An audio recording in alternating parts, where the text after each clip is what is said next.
A very good evening to you, our dear viewer. It is the 21st of May 2026 and this is News Tonight. My name is Patricia Lukoma. Mpango Dorothy Namuyomba is already there with us on sign language, but first though, let's look at the top stories. The news headlines are brought to you by the Deposit Protection Fund of Uganda. Keep your information up to date with your regulated financial institution. Customer deposits are protected up to 10 million Ugandan shillings. Terms and conditions apply. Top stories tonight. President Museveni dismisses misleading media reports, directs public on Ebola SOPs. Museveni calls for overhaul of Africa's visa system to boost tourism as Poate 2026 opens. Outgoing government chief whip confirms no official candidate yet for speakership. Minister Bahati opens construction expo at Uma Showgrounds. Were brought to you by the Deposit Protection Fund of Uganda. Keep your information up to date with your regulated financial institution. Customer deposits are protected up to 10 million Ugandan shillings. Terms and conditions apply. Welcome once again. And news in detail. President Yoweri Kaguta Museveni has dismissed international media reports that he says are exaggerating the Ebola situation in Africa, insisting that Ebola is far easier to control than COVID-19. Citing Uganda's strong track record in containing pandemics, President Museveni assured Ugandans and the international community that the disease can be effectively controlled as long as people adhere to the standard operating procedures. President Museveni this Thursday moved to calm public fears over Ebola, saying the disease is much easier to contain compared to COVID-19. According to the president, Uganda has not registered widespread local transmission, noting that the few cases detected so far were imported by foreign nationals entering the country. CNN was saying DRC and Uganda. I don't know why my daughter Kagwa have not countered that. This was mainly DRC. All these people, the 500 or whatever number, then the ones who have died, they are saying 130 or something like that. All of them are on the Congo side mainly. And then one who died here in the Chiburi hospital had come from Congo. And then another one who is, I think, sick in Nakasero. There are few people.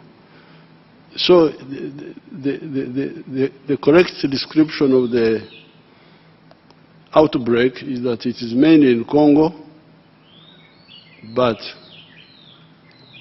with a few people who came from Congo who came here. President Museveni has since urged Ugandans to continue observing the standard operating procedures, including avoiding handshakes and unnecessary physical contact. Stop shaking hands. I normally don't like shaking hands, and this is a very good excuse. Now I just wave at you. Shaking hands for what? What do you want to do for me? He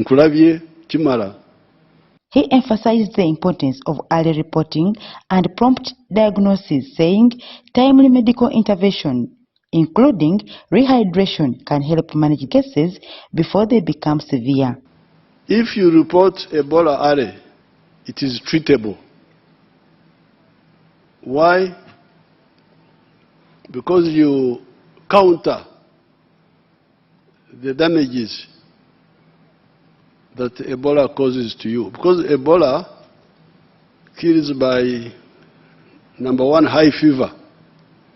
High fever, which damages your organs. So therefore, the doctors can control the fever.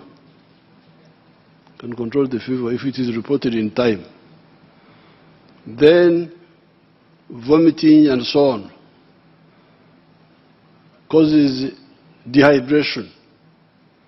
So early intervention, you rehydrate. You rehydrate the patient. Somebody who is infected can actually be treated by countering the effects of Ebola. Meanwhile, in a move aimed at preventing cross-border transmission, the president advised that markets along the Uganda-DRC border be temporarily closed until the outbreak is fully contained. I've told our people to look at the airline, because people were talking about Uganda airline. The vice president will chair a meeting and guide you. The one thing that should stop are the markets near the border, because those are very indisciplined. I hear there was a big market in Toroko, where the Ugandans and the Congolese were busy mixing up. Those should be suspended. The vice president and the head of civil service and the PS health will guide you. So otherwise, this is really very easy to deal with. It's not a big problem, and we have always dealt with it very easily. It's very easy to deal with. President Museveni's remarks come after Uganda registered 2 cases of the Bundibujo strain of the Ebola virus on the 15th of this month. Since then, government through the Ministry of Health has continued to urge the public to immediately report any suspected cases and avoid direct contact with sick persons. Dorcas Kimono, UBC News. Now, thank you very much there, Dorcas. Now, looking at Ebola measures, Uganda sets 11 strict measures to combat the spread of Ebola, including suspending all flights to and from the Democratic Republic of Congo, and then also suspending open markets in the districts alongside the Congo border, and suspending all public festivities by districts along the Congo border. The restrictions, which will be in place for 40 days, were disclosed by the Permanent Secretary of the Ministry of Health, Dr. Diana Atwine, who also heads the Ebola Task Force. Following the 2 imported cases of Ebola in Uganda, the Ebola Task Force, led by the Permanent Secretary of Ministry of Health, has come up with 11 strict guidelines. Given Uganda's proximity to the epicenters and strong cross-border linkages that include trading, movement for other economic activities, and direct flights, the risk of further importation remains high. And so high-risk areas have been identified. The guidelines mainly apply to areas deemed as high risk. That includes all districts along border points with Congo, refugee hosting districts, and overcrowded Kampala. And these include all the districts along the western border, the refugee hosting areas, and Kampala Metropolitan, because of those 2 that had come through. And for emphasis, allow me to read these districts. These include Kasese, Ntoroko, Bundibujo, Kabarore, Bunyangabo, Chisoro, Chikube, Kamwenje, Chegegwa, Hoima, Bulisa, Wakiso, Kampala, Chiriandongo, Lamo, Isinjiro, Arua, Nebi, Pakwach, Zombo, Moyo, Koboko, Maracha, Yumbe, Obongi, Madiokol, and Kanungu. Some of these are categorized as very high risk, especially the ones that are directly in connection with DRC. The 11 measures include temporary suspension of all flights to and from Democratic Republic of Congo taking effect in the next 48 hours. Temporary suspension of all public transport to and from Congo, including ferry services on rivers and lakes, except for goods and food. Suspension of all open markets in districts along border with Democratic Republic of Congo. Temporary suspension of public festivities, including cultural events in districts that border DRC. Intensify mass risk awareness through radios, televisions and social media. Intensify security patrols along border points with Congo to prevent illegal movements. Intensify death reporting mechanisms in all districts. Enhance screening, testing and treatment capabilities along border points with DRC. Enforcing standard operating procedures, SOPs, in all public areas. Movement by essential passengers coming from Congo be guided by government. Schools remain open but to operate with strict SOPs.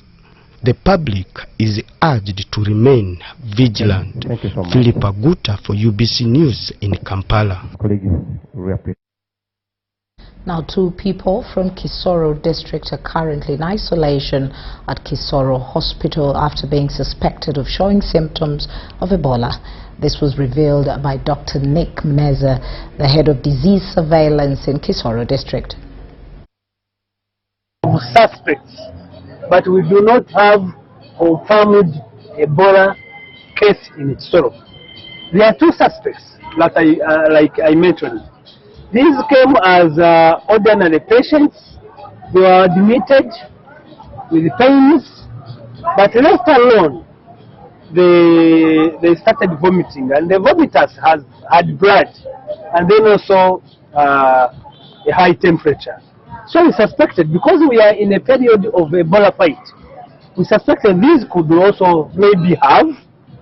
Suspecting is also good, because you may not suspect and then you leave out a disease condition. He added that they are putting all possible measures in place to fight Ebola in the country by monitoring and tackling individuals who use illegal border entry points. And prevention. Yesterday I reflected to prevention. At the borders connecting Uganda, the Democratic Republic of Congo, DRC and Rwanda, Uganda has already set up screening equipment and hand-washing stations. Dr. Muneza urged all Ugandans to be vigilant and report all unfamiliar or suspicious illnesses to the authorities. He further explained that the disease is transmitted through blood, saliva, spit, urine, feces and sweat.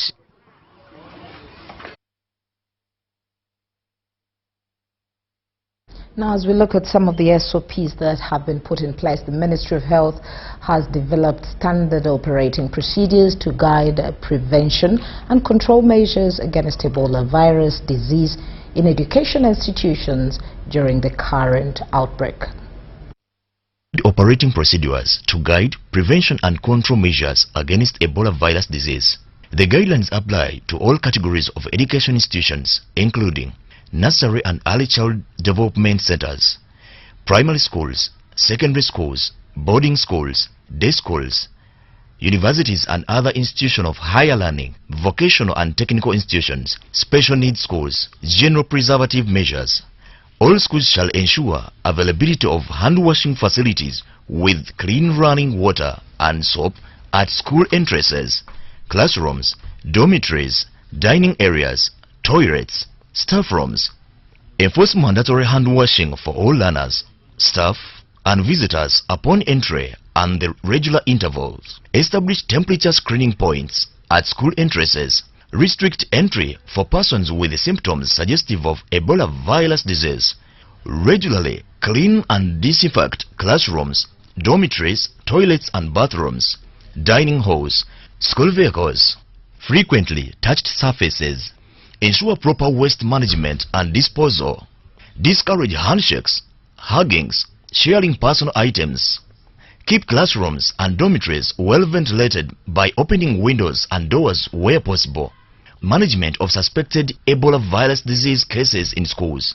If a learner, teacher, or staff member develops symptoms suggestive of Ebola virus disease, immediately isolate the individual in a designated isolation area and notify the nearest health facility. Minimize contact with others. Inform the nearest health facility or district health authorities surveillance team, Ministry of Health through the hotlines, parents or guardians. For learners, staff attending to suspected case should avoid direct contact with bodily fluids. Use appropriate personal protective equipment PPE like gloves where available. Do not allow suspected person to move within the school. Avoid panic and maintain calm communication. Clean and disinfect all areas and surfaces that the person may have come into contact with. School gatherings and activities. Schools shall minimize non-essential gatherings and assemblies. Suspend activities advised by the Ministry of Health or relevant authorities. Restrict visitors to essential persons only.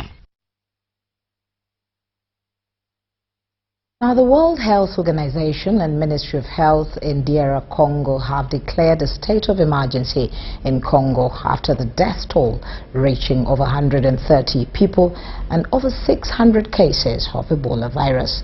In Bania, DR Congo, medical teams are facing a logistic crisis with the capacity of the health centers being overridden.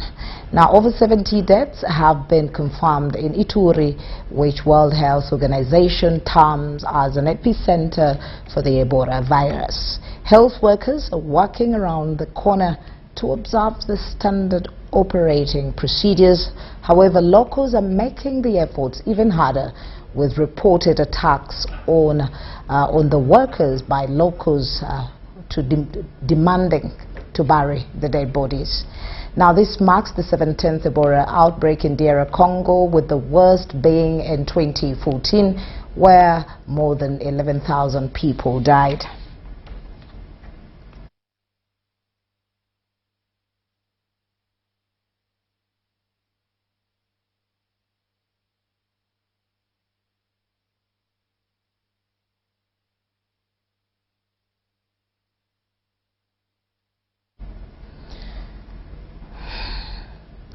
The outgoing government chief whip, Dennis Hamson Obua, has confirmed that this Sunday, 24th May 2026, there will be an NRM parliamentary caucus meeting at State House in Entebbe. The meeting, which will be the first of its kind for the 12th Parliament, is expected to discuss and approve party candidates for the Speaker and Deputy Speaker positions ahead of the Monday, 25th May 2026 House elections. Thank you so much. This letter, authored by the NRM Secretary General Tono Richard Odong, notified the members of the 12th Parliament that NRM caucus will be convening on Sunday, 24th May 2026. Son of the NRM Parliamentary Caucus, stamped by the outgoing government chief whip, Dennis Hamson Obua. I wish to confirm that the circular from the Secretary General is in the affirmative, that the first meeting of the NRM Parliamentary Caucus of the 12th Parliament of the Republic of Uganda will be held on Sunday, 24th May 2026. Addressing media on Thursday, 21st May 2026 in Kampala, Obua gave the details of the business at hand in the pending caucus. So we want to conclude all our internal related businesses before the 25th, which is a constitutional limit for electing the Speaker and Deputy Speaker. According to Dennis Hamson Obua, the party members interested in contesting for the two slots must be guided by the internal rules and procedures. As of now, I do not think there is any member of Parliament of the 12th Parliament belonging to NRM who can claim he or she has already expressed interest. During this same address, members of the media thought from the government chief whip if the endorsements by the Patriotic League of Uganda chairperson, General Host Kanelugaba, for positions of Speaker and Deputy Speaker were still valid. The Patriotic League of Uganda does not operate as a registered political party, implying it is a pressure group under the national resistance movement, whose main objective, in my opinion, is to provide checks and balances internally. And by so, according to Dens Hamson Obua, there is no candidate so far endorsed by the party. I do not want to affirm that we have a candidate now. That process will definitely end on Sunday when the agreed position of NRM has been adopted and approved. For Norbert Mao, a member of the Democratic Party, although Dens Hamson Obua hasn't been so direct, he appears to bury the political marriage between the two parties. For the case of the Speaker of Parliament, the national resistance movement will definitely come out or unveil a member of NRM to be the Speaker of Parliament. As for whether the Right Honourable Anita Ntamong, the outgoing Speaker of Parliament and also a second National Vice Chairperson in NRM party, will be part of the caucus and set meetings scheduled for the weekend, Obua says the intention holds no strings attached and leaves no one else behind. All members are invited. Just like you have stated, I know that she is under investigations, but when SEC is definitely convened, all members of SEC will be invited to attend. The fourth estate members rounded up the media briefing, inquiring from Dens Hamson Obua whether the actions of the Patriotic League of Uganda chairperson and the CDF General Host Kainerugaba stands the legal grounds not only to be challenged, but to be set aside.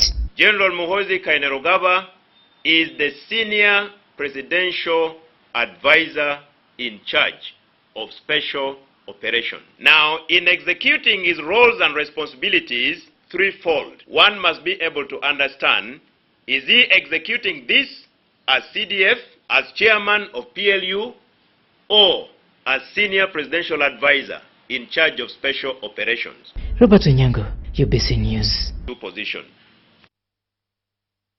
Thank you, Robert. Now, what started as a political disagreement inside Parliament soon exploded into a fierce political war in the late 2022 to the early 2023. The State Minister for Housing, that is Persis Namuganza, found herself battling Speaker Anita Mong, Parliament and powerful ruling party forces. Despite censure, political isolation and losing the NRM flag, Namuganza survived and fought back politically.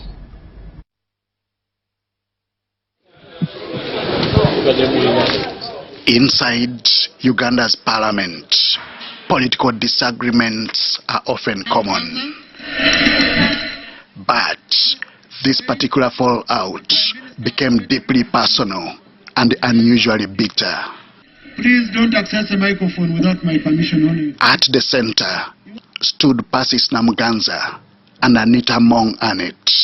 You remember at one time when the Speaker herself as a presiding officer sponsored a censor motion against the Minister of Government, the Honorable Namuganza, you have always heard people condemning somebody being the complainant, the prosecutor, and the jury. Tensions started over a disputed marriage arrangement involving Namuganza's husband, who was then town clerk of Makindye Division in Kampala City. He was reportedly being forced to sign a marriage certificate without the couple's physical presence. In the future, I intend to move a motion against Honorable Magogo Moses and the Speaker of this House, Anita Mong, for procuring a fraudulent marriage, which is turning into a personal fight in this House. Soon, the fallout spilled into public political battles, with Namuganza openly accusing parliament leadership of harassment and intimidation. Legislators would turn the guns against her, accusing her of disrespecting parliament and undermining the Speaker's office. Yesterday she was on a cabinet WhatsApp group belittling us. She said, yes, I have evidence, I have her messages, the WhatsApp messages. I can say that the cabinet WhatsApp group where I am a member, I did not see anything like that. My right to be heard is inalienable. I have the right to be heard. I'm one individual against all of you. I have the right to be heard. Parliament voted to censure her for what they called misconduct and contempt. The censure resolution required action from President Yoweri Museveni. Days passed, weeks went, and months elapsed. Namuganza remained a minister.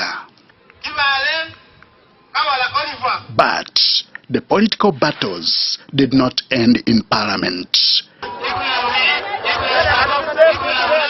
The confrontation stretched into Namuganza's political backyard. During NRM primaries in Namtumba district, Namuganza was controversially denied the party flag for Bukono County. Some accused powerful figures allied to Anita Among of interfering in the local party structures. Names like former Namtumba woman member of parliament, Mariam Naigaga, frequently emerged in the accusations. Maganda Emmanuel Katoko, who had won, still won with 20,512, defeating Namuganza passes hands down. But again, Namuganza refused to back down. She contested as an independent candidate and won the elections. Crowds celebrating Namuganza's victory described it as political resistance against intimidation. I love my party NRM so much, but I was somehow disadvantaged by some people, opportunists, who never wanted me back to Parliament. The divisions later surfaced again during leaders' meetings in Busoga at the peak of presidential campaigns. One notable incident happened during a high-profile NRM leaders' meeting in Iganga. Namuganza and First Deputy Prime Minister Rebecca Kadaga skipped the meeting. I rang Rebecca again. You were invited as flag bearer. How did they invite me? On the radio or what? Their absence did not please the president. Something said to have been masterminded by former Speaker Anita Among Anet. When I spoke to Namuganza, is Namuganza here? No, Your Excellency, she's not here. You can see you are dividing yourselves. Yes, sir.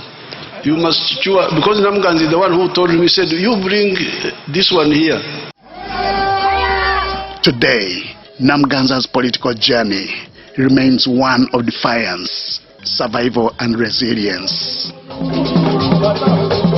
Her story reflects Uganda's complex political reality, where survival often depends on resilience and power calculations. Swear in the name of the Almighty God, Henry Okrut, UBC. So help me God. What a warrior. Chief of Staff Air Force Brigadier General David Gonyi says Uganda's military success at home and abroad, including operations, depends on a timely procurement system and professionally managed logistics. Brigadier Gonyi made the remarks at the closing of the second annual UPDF Senior Logistics Leaders Retreat held at the College of Logistics and Engineering in Magamaga, Mayuge District.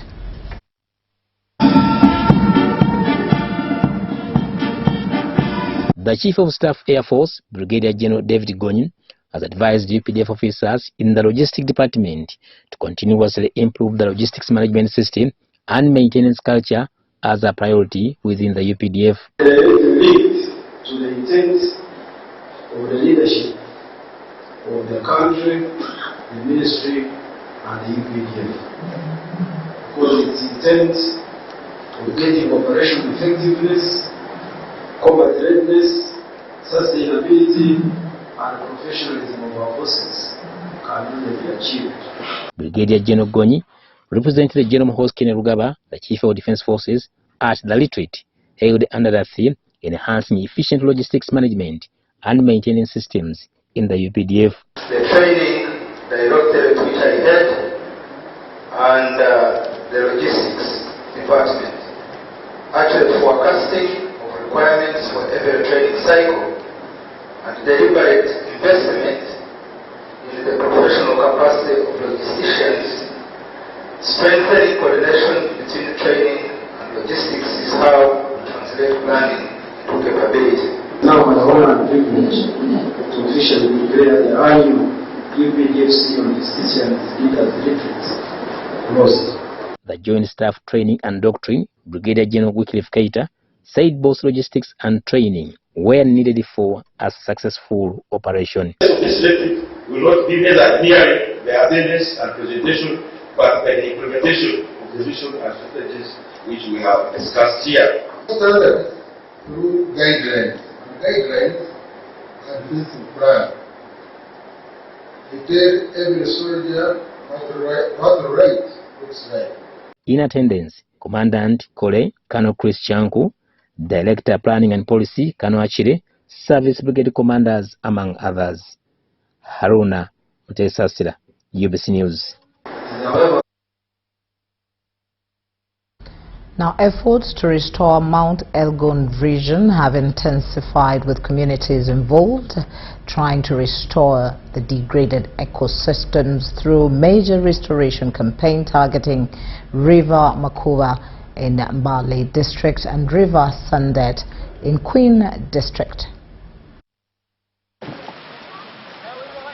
River Makuba in Mbale district and River Sandet in Queen district are among the ecosystems that have suffered years of environmental degradation due to human activities, including eucalyptus growing and farming along the riverbanks. The destruction has left riverbanks bare, weakened soils and increased the risk of floods and deadly mudslides in Mount Elgon region and Sebei sub-region. We have been told already that they themselves have witnessed the change in water level here on this river at some sections, especially where eucalyptus has been planted.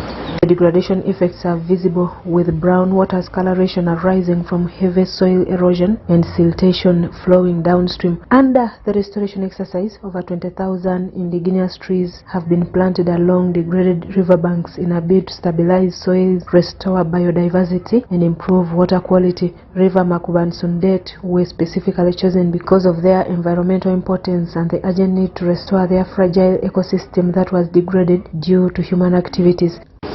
We cannot keep talking and saying community to plant trees when they don't see you participating in the whole exercise. It doesn't motivate them. Sustainability of environmental restoration can only take place if communities themselves feel they are part of it. The restoration is expected to help bind loose soils, reduce mudslides, restore habitats for wildlife and protect water sources relied on by surrounding communities. The initiative is being conducted under the theme Acting Locally for Global Impact in commemoration of the International Biodiversity Day, highlighting how community-led conservation can contribute to global climate action and biodiversity restoration. That it is out of their carelessness, out of not conserving the soils or the environment around the riverbank that has turned up. But this is also their main source of water. Environmental experts warned that continued destruction of forests and wetlands could worsen climate-related disasters in these regions. Community members are now being encouraged to take ownership of protecting riverbank, wetlands and forests for future generations. You can see the owners of the areas, they even have been given an initiative. If you do better and they find your trees have grown, then they will give them some cash in terms of a soft loan on a very small percentage, so that they can add things that will be of beneficial to them, that can also improve on their homestead incomes. That is all we are looking for. The restoration campaign will continue across other degraded ecosystems across the country as government and partners push to strengthen environmental conservation and climate resilience. Susan Naonga reporting for ABC TV. Now, preparations for the 2027 Africa Cup of Nations have received a major boost after the National Water and Sewerage Corporation announced plans to construct an emergency water production system at River Kafu in Hoima to guarantee steady supply ahead of the continental tournament. The project is expected to supply reliable water to the AFCON Stadium, Hoima International Airport and the city's fast-growing population as Uganda intensifies preparations to co-host the 2027 championship. National Water has advertised for the construction of an emergency water production system at River Kafu near Hoima City. The project is intended to strengthen and guarantee reliable water supply to Hoima City and key strategic infrastructure associated with AFCON 2027, including the football stadium and the Kabarega International Airport. Construction works are scheduled to commence in July 2026, the other month in July, and are expected to be completed in time for AFCON 2027. We are aiming to get very reliable contractors, and within a period of 8 to 9 months, we should have finished to have that waterworks constructed. Dr. Silva Mugisha has assured residents of Mukono and parts of Kampala that water supply disrupted by engineers working at the Katosi water treatment plant will be restored within hours after completion of critical pipeline upgrades. National Water further wishes to inform the public that through its strategic plan 2025-2030 and the recently approved organic investment policy, the corporation is implementing a number of water supply improvement interventions across various areas where water demand has outstripped existing supply. We have many towns where demand has outstripped supply. The interventions are aimed at expanding production capacity, improving system reliability, reducing supply interruptions, and supporting growing urban population and economic activity. Mugisha also revealed that Mbarara is experiencing rationed water supply following defects in a newly installed pumping system at River Kagera, with repairs expected to take between 5 and 7 days. In the meantime, Mbarara City will continue to receive rationed water supply from the existing riverways water production systems located at Roharo and Kavare Road. We have 2 waterworks in Mbarara. At Roharo, as you go to Bushenyi, from Mbarara, as you go to Bushenyi Kasese, you branch off, and when you go to riverways, there is a waterworks there. For UBC News, I am Thank you so much for hanging out with us. And of course, at 39 minutes past 8 o'clock, we're going to take a short break and then return with our next segment. Stay with us.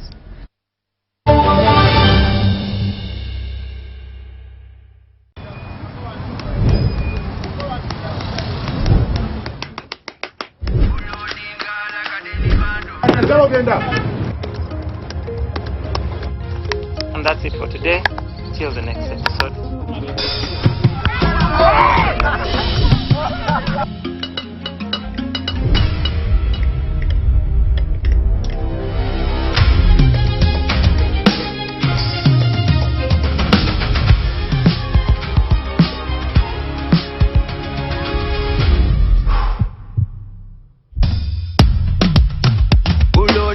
Like a daily bando, like a daily bando, like a daily bando. Omuliro nguwulira muli mumutima kukankana like drums. Kalakata, kalakata, enendungu yakusabula. Mikono tu, free your fire, free your fire, free your fire.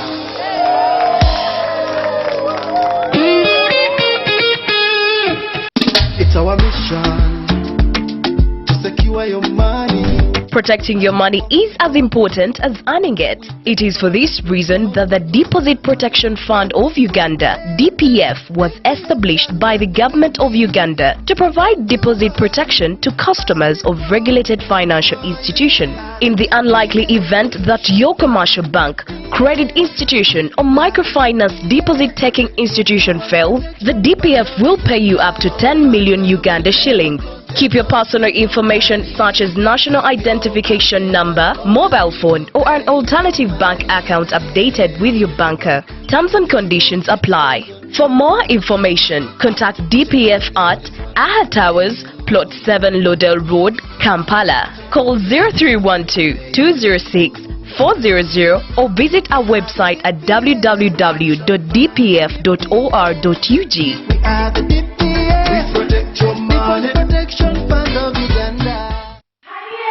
It's back, bigger and with more business opportunities. It's the Pearl of Africa Tourism Expo Poate 2026, Uganda's flagship tourism event. Poate 2026 will take place from the 21st to the 23rd of May 2026 at the Speak Resort Convention Center, Munyonyo, under the theme Wanderlust. It's your time to thrive. Yes, it's your time to tap into Uganda's renewed optimism and tourism growth. Tourism stakeholders, travel trade partners and tourism enthusiasts will be part of the Poate 2026. Come and network with like-minded people and unlock new business opportunities. To participate, register at www.poate.co.ug. Poate 2026 is brought to you by Uganda Tourism Board and partners.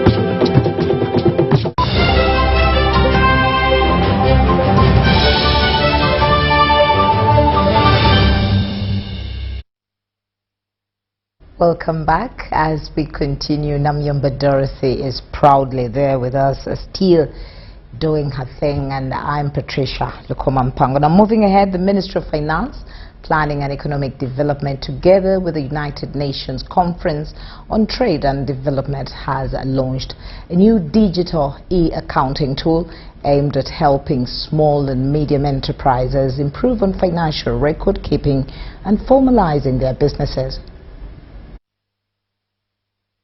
Speaking during the launch, Permanent Secretary and Secretary to the Treasury Ramadan Gob said the tool will help businesses keep proper financial records, improve bookkeeping and boost the country's economy. Gobi noted that many businesses fail to keep proper records, leading to what he described as phantom profitability, where business owners believe they are making profits, yet their financial records are inaccurate. He added that although Uganda's GDP continues to grow, tax revenue remains low due to the large informal sector. Officials say the digital accounting platform will support all businesses through easier financial reporting, better record management, and improved tax compliance. They, however, noted that access to devices, affordable internet, financing, and market opportunities remain key to helping businesses fully embrace digital systems.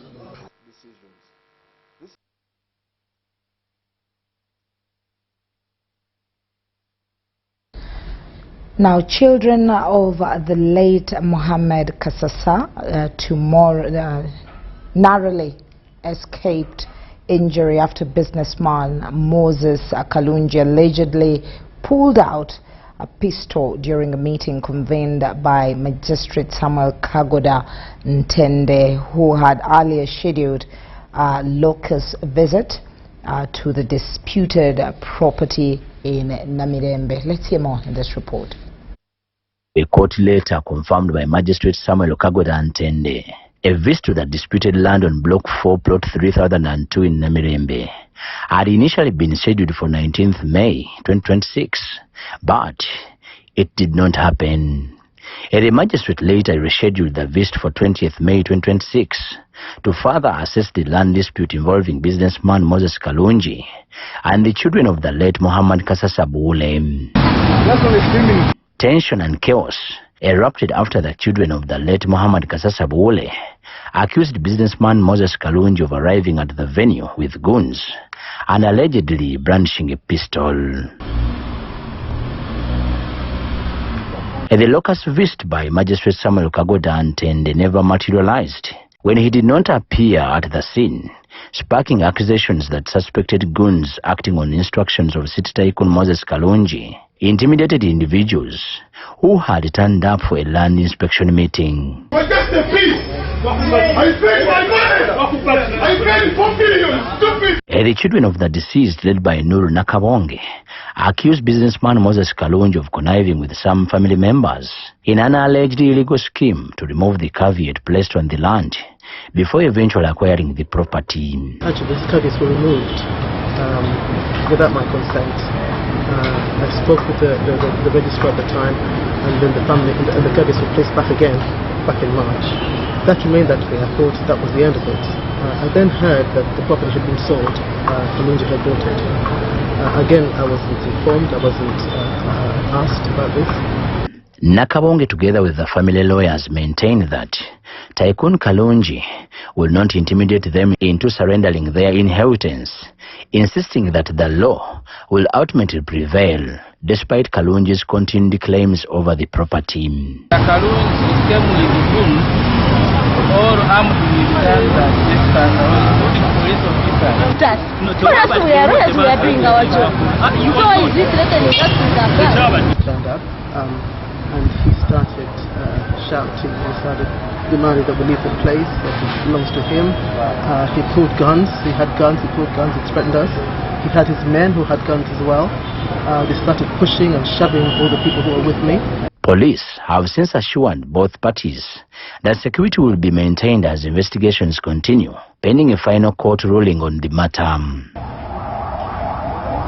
According to the children of the late Muhammad Kasasa Buule, no single family member is authorized to independently make decisions regarding their late father's estate, insisting that all resolutions concerning the land must be agreed upon collectively by all beneficiaries. Idris Lukwago and Mike Wakawalindi for UBC News. Now a little into the health sector. Ministry of Gender, Labour and Social Development has joined the world to commemorate the International AIDS Candlelight Memorial Day, calling for a renewed effort to fight the stigma and discrimination. Uganda is nearing the UN AIDS 95-95 targets, with 94% of people living with HIV aware of their status, 90% on treatment, and 96% virally suppressed. Over 1.4 million Ugandans are receiving antiretroviral therapy. In remembrance of more than 1.5 million Ugandans lost to AIDS, the ministry reaffirmed its commitment to strengthening HIV workplace programs and promoting stigma-free environments. And projects of the ministry, and serves as the ministry's HIV and AIDS committee. So that committee spearheads the raising of awareness, education of our people on how HIV/AIDS manifests itself, how somebody can contract HIV and AIDS, and what we need to do in order to protect ourselves, the individual employees and workers, our families, our friends. So the committee here has done a commendable job, and in organizing events such as the one we have been holding today, which comes a day after the main event that took place at Kitante yesterday. The 2025 UN AIDS report shows Uganda recorded 36,648 new HIV infections in 2024, with adolescent girls and young women most affected. Wakiso and Kampala remain the hardest hit districts. Officials say ending AIDS by 2030 will require stronger protection for young girls, increased domestic funding, and sustained treatment access. Basically is about remembering those that we lost due to AIDS, and also standing in solidarity with those that are living with the virus. As a ministry, we are raising awareness that the HIV is still out there, and we stand with the President and the rest of the partners in this world to say that as a ministry, we are standing with the President and his partners in ending this scourge because we are running this last mile to ending AIDS by 2030.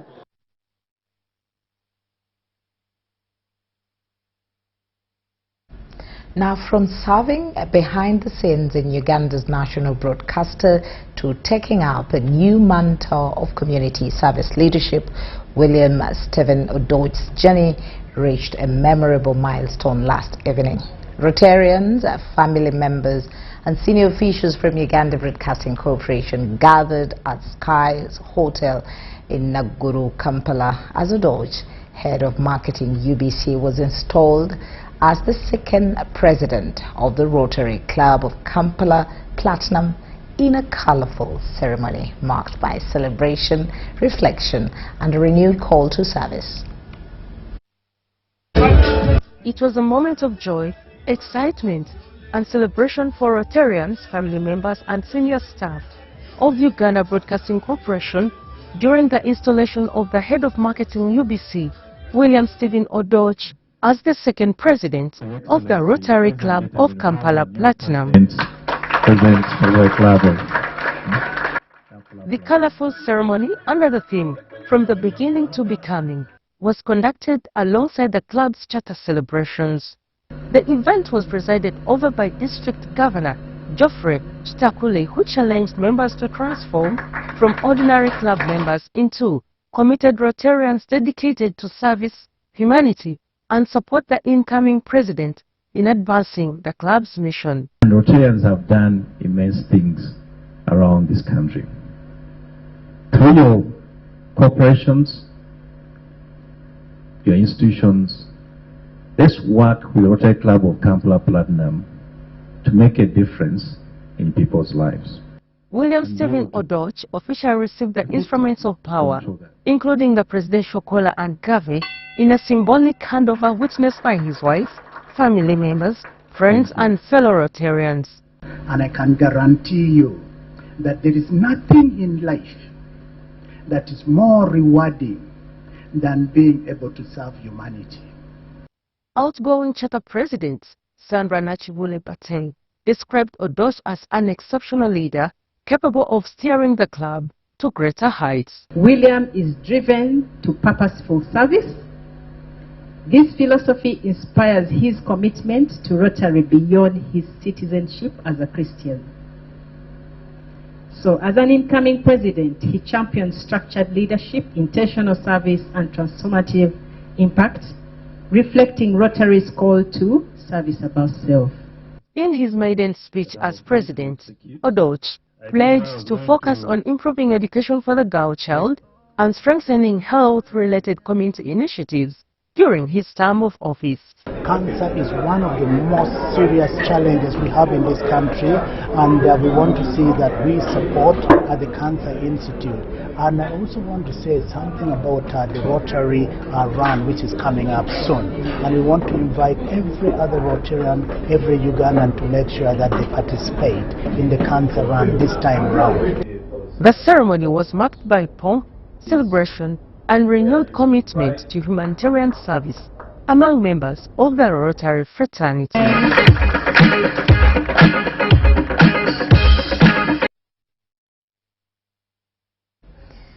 Well, we take another short break and we will return with more news. Stay with us. So, Muchara. Yes, Daddy. You know the children are going back to school and things are a bit tight. For now, why don't you take half of the fees to junior school, and for the school van contribution, we shall pay later. Daddy, why don't we pay using MTN Momo, where we stand a chance of winning school fees for a whole year and more? By the way, you can also apply for a school fees loan, and also participating schools can win a school van. That's right! Win school fees for a whole year and more. Get Momo goodies and a school van for participating schools. You can also apply for a school fees loan. Simply dial *165*80# or use the Momo app.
Diamond 50 series. Perfect snap, any zoom. Enjoy 9 GB free MTN data valid for 3 months. Available in any Techno or MTN outlet near you. MTN is regulated by the Uganda Communications Commission.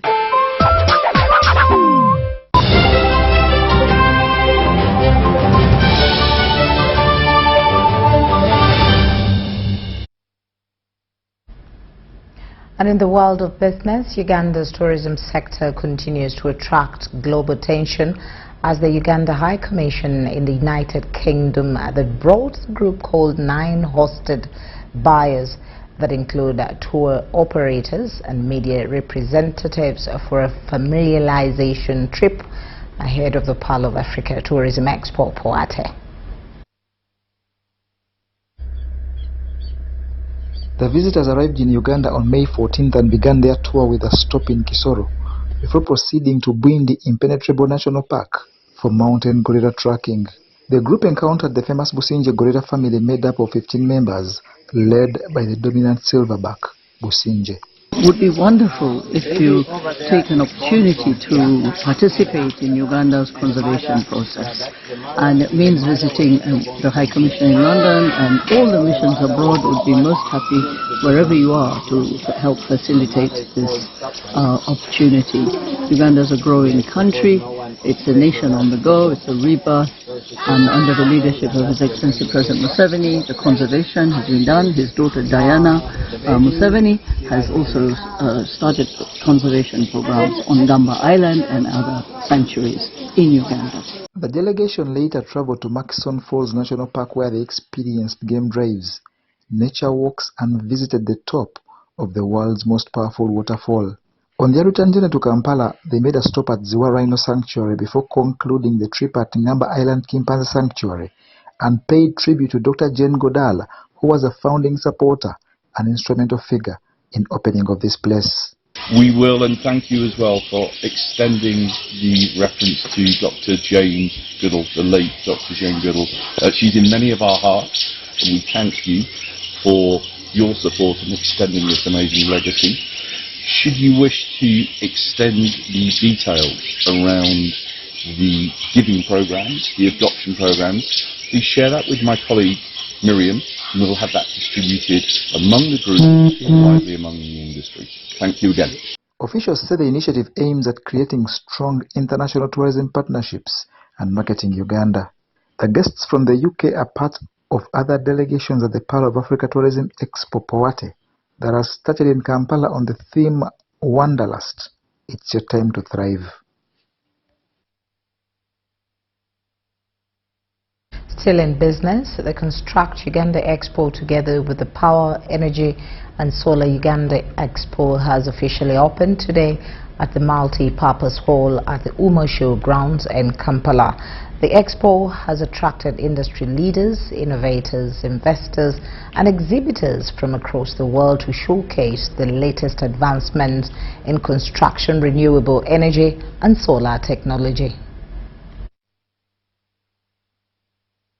The annual Construct Uganda Expo and the Power, Energy and Solar Uganda Expo kicked off today at the Uma Show grounds in Kampala, bringing together key players in the construction and energy sectors.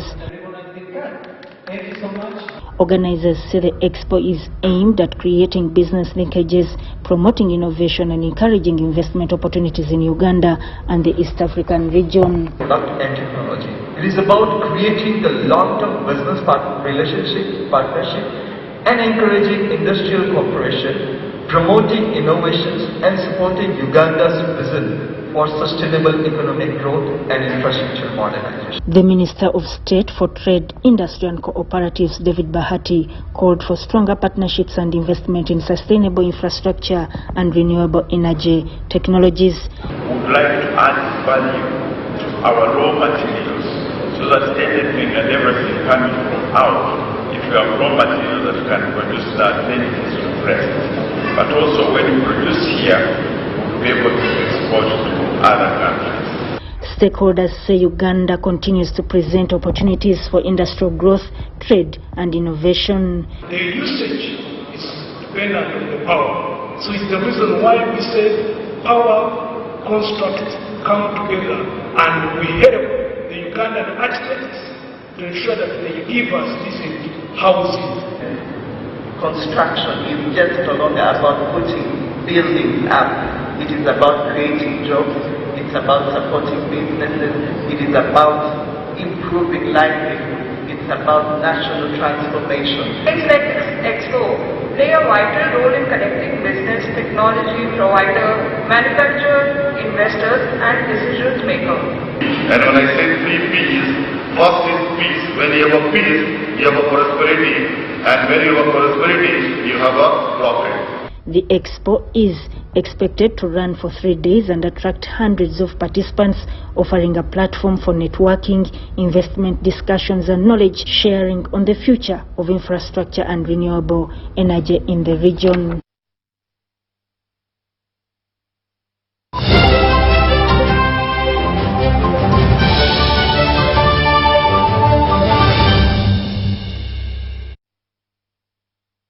And quickly into the world of sports, Uganda's powerlifting team has promised decent results at the Africa Open Para Powerlifting Championship in Oran, Algeria, which is a qualifier to the Los Angeles 2028 Olympic Games. Let's hear more.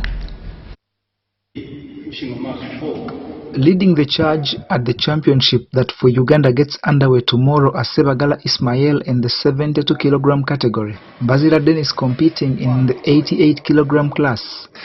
Zaweja Rebecca in the 86-kilogram division. And Nakayebe Janat in the 67-kilogram program. They are under the guidance of Coach Kenneth Sekiranda. We are here in Oran. We are preparing for the coming competitions of Africa Open Para Powerlifting, which is starting today. But our athletes, they will be competing tomorrow by noon, East African time. The championship has attracted strong competition from across Africa and beyond, including Nigeria, Kenya, Morocco, Ghana, Cameroon, Egypt, Zambia, Togo, Ivory Coast, Guinea, as well as Iran and Iraq. The good thing, we thank God that our bodies are ready to compete and win. Just expect our medals from this place. Team Uganda says the focus remains delivering strong performances now as preparations intensify for the Commonwealth Games this July, where 3 of these athletes will represent Uganda. I'm very prepared, and according to the training I've got, I'm sure this will give me the base of how I'll perform in Commonwealth. And yeah, we are really prepared, we are in good condition, and we expect good results.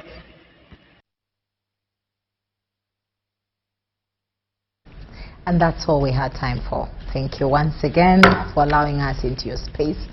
My name is Patricia Lukoma. Mpango Dorothy Namiyomba has been with us on sign language. Let's meet again at 10.